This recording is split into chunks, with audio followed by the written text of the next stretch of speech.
नमस्कार मेरे प्यारे दोस्तों, कैसे हो आप सब। मैं अमित जौहर हाईटेक से एक नई वीडियो लेके आया हूँ जिसमें आपको बहुत कुछ सीखने को मिलेगा। जैसे कि लेटेस्ट फॉल्ट चल रहे हैं, आप देख सकते हैं मार्केट में। अगर आप एक टेक्नीशियन है तो आप इस प्रॉब्लम से फेस जरूर किए होंगे। प्रॉब्लम क्या है, सबसे पहले उस पर हम बात करते हैं। वो प्रॉब्लम मेरे भाई ये है, जैसे आप सब आपके पास ऐसा प्रॉब्लम आया होगा कि आपका फोन पोर्ट तो बनाता है लेकिन ऑटो पोर्ट बनाता है। और ये बहुत सारे लेटेस्ट फोन में प्रॉब्लम आई, जैसे 9T हो गया, Redmi 9T हो गया, बहुत तरह की प्रॉब्लमें आती हैं। जैसे आपके फोन में ऑटो प्रॉब्लम आ जाता है, ऑटो पोर्ट प्रॉब्लम आ जाता है। इन सभी प्रॉब्लम आती क्यों है आपके फोनों में, प्रॉब्लम हुई क्यों, एक्चुअल में ये प्रॉब्लम बनी कैसे। पहले तो ये प्रॉब्लम नहीं आती थी कि आपका एक कैपेसिटर निकाल देने से आपका फोन ऑन हो जाता है। आपने ये भी देखा होगा कि एक कैपेसिटर आप निकाल देते हैं, फोन ऑन हो जाता है। लेकिन आपके फोन में प्रॉब्लम क्या आ जाता है कि नेटवर्क नहीं आते। तो इस प्रॉब्लम को जड़ से कैसे खत्म करें, प्रॉब्लम एक्चुअल में है क्या, ये प्रॉब्लम बनती कैसे। तो आज हम इसी वीडियो में इस टॉपिक को जानेंगे कि कैसे प्रॉब्लम बनती कैसे। ठीक है, तो आ जाते हैं हम अपने सिस्टम पे। तो यहाँ पे आप देख सकते हैं, थोड़ा सा मैं अपना सिस्टम ऑन कर लेता हूँ तब तक। यहाँ पे आप देख सकते हैं, एक मिनट।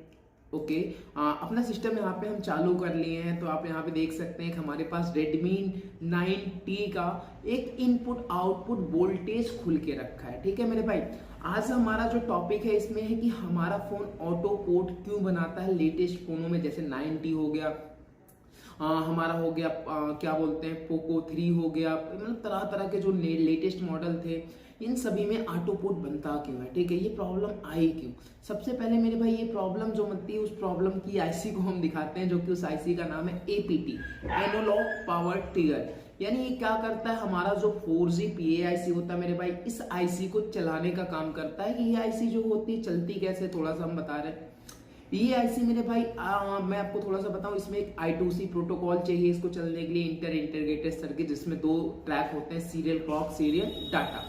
ठीक है, इसकी भी एक बाइनरी होती है। जैसे कि आपको क्लास में बताया जाता है कि हर आईसी की बाइनरी क्या होती है, हर आईसी चलती कैसे है। जैसे कि एक I2C से आप कई सारी आईसी चला सकते हैं, लेकिन वो चलती कैसे, ये सब हम क्लास में आपको बताते हैं कि कैसे एक आईसी एक्टिवेट होती है, क्यों चलती है, कैसे उसको हम कमांड देते हैं, एक सीपीयू कमांड कैसे देता है। ठीक है, सबसे पहले मैं आपको APT आईसी दिखाता हूँ, इस फोन में है कहाँ। तो आप यहाँ पे देख सकते हैं, यहाँ पे हमारी PMI 632 लगी हुई है। जो कि लोग क्या करते हैं, PMI 632 बदल देते हैं, कहते हैं हमारा फोन ऑन हो गया, लेकिन एक्चुअल में वो फोन ऑन नहीं होता। वो फोन क्या होता है कि हीट पड़ता है मेरे भाई ना, तो बॉल क्या होता है, रिशोल्ड हो जाता है, बगल या ATP आईसी होती है, जिसके कारण फोन तो ऑन हो जाता है। और वो आईसी 220 रुपये बर्बाद भी कर देते हैं, 180 रुपये। हाँ, फिर भी लेकिन कुछ दिन बाद प्रॉब्लम फिर से आ जाती है। ठीक है, तो ये ऐसा ना हो, प्रॉपर जड़ से आप खत्म करें। पूरा इसका तरीका क्या है, क्यों आती है, आज इसी के बारे में हम बात करने वाले हैं। ठीक है, तो यहाँ पे आप देख सकते हैं PMI 632 लगी है। तो अब आ जाते हैं, यहाँ पे आप देख सकते हैं जो भी किसी भी फोन में मेरे भाई ना APT आईसी जो लगा होगा, वो आपका ऐसे ही सेक्शन होगा। ठीक है, वो आपको कुछ इस टाइप में वो सेक्शन दिखेगा जिसमें आपको काम करना है। ठीक है, यहाँ पे आपको एक कॉइल दिखेगी, 2 कैपेसिटर्स दिखेंगे। इसका इनपुट क्या होता है, आपका BPS लाइन होता है 3.7 वोल्टेज, उसके बाद VDS 1.8 वोल्टेज, तीसरा होता है इसको I2C लाइन।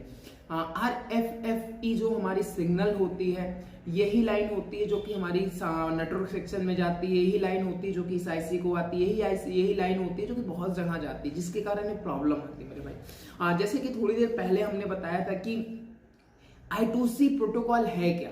कुछ इंस्टीट्यूट में आप जाएंगे, वहां पे आपको बता दिया जाता है कि I2C लाइन प्रोटोकॉल होता है, लेकिन ये बताया ही नहीं जाता कि I2C प्रोटोकॉल काम कैसे करता है, वो क्यों लगाया जाता है, वो क्या कई सारी आईसीयू को चला सकता है, ये आपको नहीं बताया जाता। तो वहां पे आपको सिर्फ इतना बताया जाता है कि I2C प्रोटोकॉल इसमें है, लेकिन मेरे भाई ऐसा कुछ नहीं है। एक I2C लाइन से आप कई सारी आईसीयू को रन करा सकते हैं। आप अगर इसके बारे में पढ़ेंगे तो जाहिर सी बात आपको बहुत कुछ नॉलेज मिलेगा मेरे भाई।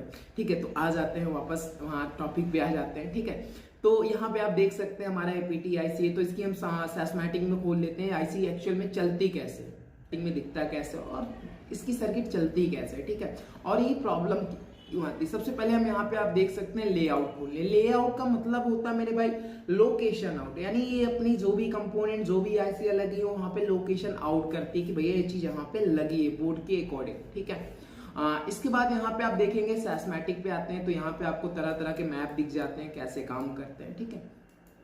तो यहाँ पे आप देख सकते हैं हम लेआउट में आ गए हैं, ठीक है। अब यहाँ पे हमारा आप देख सकते हैं यहाँ पे हमारा एपीटी सेक्शन, एपीटी हमारा जो सेक्शन है हमारा ये रहा, आप देख सकते हैं एरो जहाँ पे हमारा है एपीटी सेक्शन। यहाँ पे आप देख सकते हैं एक कॉइल लगी है, कैपेसिटर 3 कैपेसिटर, उसके बाद 2 हमारे आउटपुट में कैपेसिटर लगे हैं, ठीक है।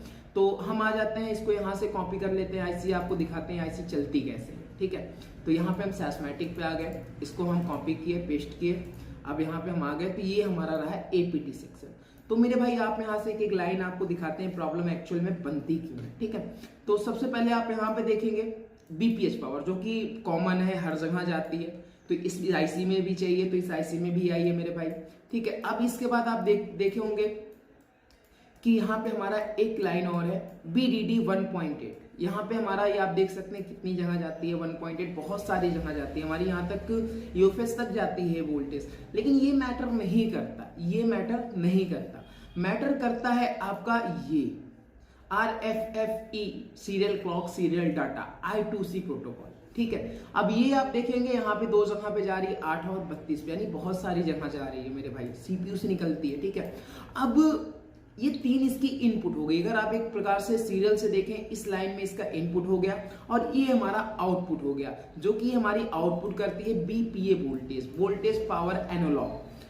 ये क्या काम करती है, ये हमारा 4G PAIC होती है, जो कि आपके फोन में 4G नेटवर्क आता है, बहुत सारे सर्किटों में आपने देखा होगा बीपीए वोल्टेज। अब बीपीए वोल्टेज जरूरी नहीं है आपके फोन में APTIC लगी हो तभी आए, APTIC बहुत फोनों में आपके पावर आईसी में मर्ज होती है। आप अगर पावर आईसी का सेक्शन खोलते हैं ना, जब पावर आईसी का कंट्रोल सेक्शन खोलते हैं उसके बाद आप जाएंगे ना LDO के बाद हमारा आएगा APT सेक्शन, वहां पे आपको देखेंगे वहां से बीपीए वोल्टेज आउटपुट होता है। तो मेरे भाई ये पावर आईसी में भी मर्ज होता है, आपको वीडियो में ये चीज देखने को नहीं मिली होगी कि पावर आईसी में मर्ज होता है, पहले के हर फोन में होता है, ऐसा नहीं इसी में है, पहले के भी फोन में था अब के भी फोन में है, ठीक है। अब क्या किए हैं भाई कंपनी इसको अलग से दे दी है, ठीक है। तो अब इसमें प्रॉब्लम क्यों आ जाती है, आपने देखा होगा ये वाला कैपेसिटर आप यहाँ पे C3804 यहाँ से आप निकाल देते हैं तो आपका जो है फोन जो है चालू हो जाता है, लेकिन आपके फोन में नेटवर्क आना बंद हो जाते हैं, ठीक है। अब इसको रिवॉल्व कर लिए, रिवॉल्व करना सही तरीका नहीं है, अब आईसी में बग्स है तभी ये प्रॉब्लम आई है। आप कस्टमर को दे देंगे, कस्टमर ले जाएगा, आप उसे लेकिन दोबारा फिर लेके आ जाएगा, इससे आपके कस्टमर खराब होंगे, ठीक है। तो ऐसा काम ना करें जिससे आपके कस्टमर खराब हो। तो आ जाते हैं इसके आगे, हम थोड़ा सा बताएंगे कैसे काम करता है। तो जैसे कि आप देखें ये इसका इनपुट है, इधर आउटपुट है, तो क्या काम होता है भाई इस आईसी में थोड़ी सी भी प्रॉब्लम्स आ जाती हैं, जैसे आईसी हमारा वीक कंडीशन में हो जाता है, इसके कारण में हमारी जो I2C लाइन होती है हमारा लीकेज कंडीशन यानी शॉर्ट कंडीशन में आ जाता है, जिस आपको दिखता नहीं है, इस आईसी के अंदर से खराब हो जाता है, जिसके कारण हमारी क्या होती है जो I2C लाइन है ना वो लीकेज कंडीशन में हमारी सीपीयू को बता देती है कि भैया इसमें कुछ ना कुछ प्रॉब्लम है, जिसके कारण हमारी सीपीयू एक्टिवेट नहीं होती। लेकिन सीपीयू की सारी सप्लाई एक्टिवेट होती है, इसलिए सीपीयू हमारा फोन जो है ऑन नहीं होने देता। दूसरा हमारे फोन में सीधा ऑटो पोर्ट पे चला जाता है, क्योंकि मेरे भाई सीपीयू में वोल्टेज तो सारे जा रहे हैं।